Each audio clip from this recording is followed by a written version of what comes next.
Bénisse, vous qui me suivez ce matin partout sur les réseaux sociaux, je vous salue dans le nom précieux et glorieux de notre Seigneur et Sauveur Jésus-Christ. Aujourd'hui, nous allons partager avec vous rapidement une exhortation avant que nous puissions entrer dans l'évangélisation, parce que ici nous sommes en plein marché.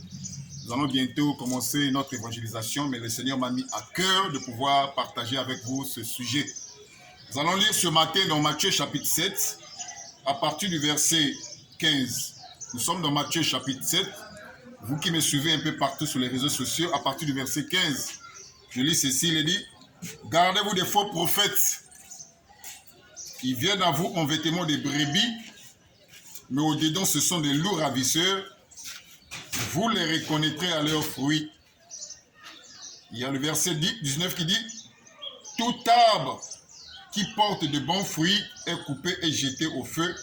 C'est donc à leurs fruits que vous les reconnaîtrez. » Donc vous voyez déjà ici, dans ce passage, on parle des faux prophètes. Ce sont des gens que le Seigneur n'a jamais envoyés. Mais ce qui est intéressant, c'est que le Seigneur dit ceci, il dit « Gardez-vous des faux prophètes. Ils viennent en vous en vêtements de brebis. » Donc ce ne sont pas des brebis, ce ne sont pas des croyants, ce ne sont pas des chrétiens, mais ils viennent en vous en vêtements de brebis. Mais au-dedans, ce sont des loups ravisseurs. Comme la fois dernière, j'ai fait une vidéo où j'ai dénoncé un peu des pratiques qui ne sont pas bibliques, des pratiques qui ne sont pas apostoliques, que nous voyons aujourd'hui dans le milieu chrétien, où nous voyons des faux hommes de Dieu. Pour prier pour quelqu'un, il faut de l'argent. J'avais condamné cela avec la dernière énergie, montrant que cette pratique n'est pas apostolique. La prière est gratuite, et la délivrance est gratuite. Même l'évangile que nous prêchons, nous ne prêchons pas l'évangile pour de l'argent, mais nous prêchons l'évangile pour le salut des âmes. Soutenir l'œuvre de Dieu, soutenir l'évangélisation, contribuer à l'évangélisation ou apporter des dons, cela est biblique. Ce n'est pas mauvais, mais nous condamnons le système. Nous condamnons les pratiques qui ne sont pas apostoliques. Telles qu'aujourd'hui, dans d'autres églises, pour voir un homme de Dieu, il faut de l'argent. Ça, ce n'est pas biblique. Ça, c'est même du vol, c'est de l'escroquerie. Pour aller voir un homme de Dieu, pour une consultation, il faut avoir 2000 francs, il faut avoir 3000 francs. Ça fait partie des pratiques des faux prophètes. C'est pour ça que la Bible dit ici, gardez-vous des faux prophètes. Il faut vous garder des faux prophètes. Ils viennent en vous en vêtements de brebis, mais au-dedans, ce sont des loups ravisseurs. Vous les reconnaîtrez à leurs fruits. Vous allez les reconnaître par les pratiques, par ce qu'ils font. Vous allez connaître que ça, ce sont des faux hommes de Dieu, ce sont des faux prophètes.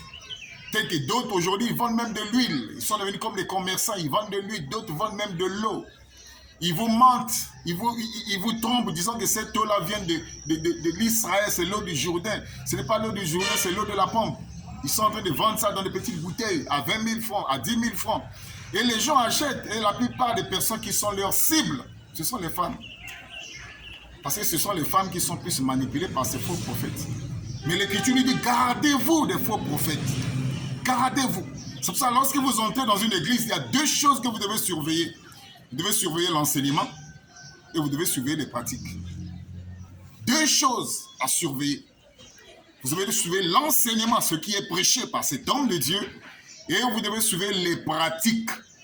Parce que si les pratiques qui se font dans ces églises ne sont pas des pratiques apostoliques, alors comprenez que vous êtes en face d'un faux homme de Dieu. C'est pour cela que vous voyez aujourd'hui, lorsqu'ils prêchent, ils ne prêchent pas pour le salut des âmes. Ils prêchent pour leur ventre, ce sont les prédicateurs des ventres. Ce qui les intéresse, ce n'est pas le salut des âmes, ce qui les intéresse, c'est leur propre ventre. Voyez-vous, c'est pour ça que la Bible dit quelque part dans 2 Pierre chapitre 2, 2 Pierre chapitre 2, je serai court aujourd'hui, 2 Pierre chapitre 2, à partir du verset 15, excusez rapidement, 2 Pierre 2, je suis là, à partir du verset 15, il est écrit, après avoir quitté le droit chemin, ils se sont égarés en suivant la voie de Balaam, fils de Péor, qui aimait le salaire de l'iniquité, mais qui fut repris par sa transgression. Une année se muette, faisant entendre une voix d'homme, arrêta la démence du prophète. Après avoir quitté le droit chemin. Donc nous voyons ces gens-là en principe, ce sont des gens qui ont quitté le droit chemin. Ils ont quitté la vraie parole de Dieu. Ils se sont aujourd'hui égarés dans la voie d'un faux prophète qu'on appelle Balaam. Un prophète d'iniquité. Un prophète qui était là juste pour de l'argent. Voyez-vous, donc ils se sont égarés. Et aujourd'hui, ils sont dans la voie de Balaam. C'est pour cela la Bible dit ceci, pour terminer rapidement. Dans 1 Thessaloniciens,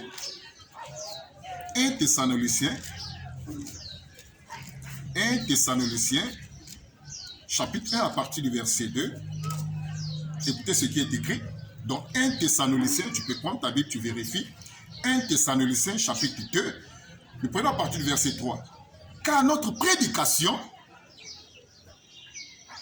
ne repose ni sur l'erreur, ni sur des motifs impurs, ni sur la fraude, le vol.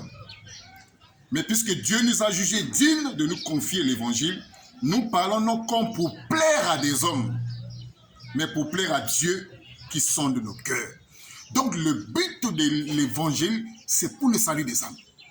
Et lorsqu'un homme de Dieu prêche déjà avec des motifs impurs, tels que nous sommes ici, bientôt nous allons entrer dans le marché pour apporter l'évangile. Aujourd'hui c'est dimanche, mais le Seigneur nous a mis à cœur d'évangéliser rapidement. Ensuite nous retournons à l'église. Mais nous n'évangélisons pas pour que les gens nous donnent de l'argent. Nous évangélisons pour que les gens soient sauvés. C'est ça le but de l'évangile. Mais les faux prophètes, en principe, les faux prophètes, leur motivation des faux prophètes, c'est leur vente. C'est pour ça que la Bible dit, gardez-vous des faux prophètes. Ils viennent en vous en vêtements de brebis, mais ce sont des loups ravisseurs. Vous les reconnaîtrez à leurs fruits.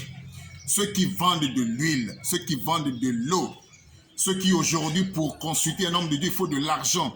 Aujourd'hui, pour prier pour quelqu'un, il faut de l'argent. Il y a même des prières de 10 000, il y a des prières de 20 000. Ça, c'est de l'escroquerie, c'est de l'escroquerie pure. C'est du vol. Aucun apôtre de Dieu n'a fait ça dans la Bible. La prière est gratuite, l'évangélisation est gratuite, le salut est gratuit, la délivrance est gratuite. Ce n'est pas que quelqu'un est dérangé par des démons, il consulte un homme de Dieu pour la délivrance. Oh non, pour la délivrance, il faut 100 000 francs. Pour la délivrance, il faut 200 000 francs. Il y a même des sœurs qu'on a couchées au nom de la délivrance. Ça fait partie des pratiques des faux hommes de Dieu. Donc, vous qui m'avez suivi ce matin, c'était juste une courte exhortation. Que le Seigneur vous soutienne. Gardez cette écriture qui dit, gardez-vous des faux prophètes, ils viennent en vous en vêtements de brebis. Mais au-dedans, ce sont des loups ravisseurs. Il y a deux choses que vous devez vérifier dans un homme de Dieu. 1, l'enseignement. 2, ce sont les pratiques. Que Dieu vous bénisse. À la prochaine pour une autre vidéo. Là, nous entrons rapidement au marché. Que Dieu vous bénisse.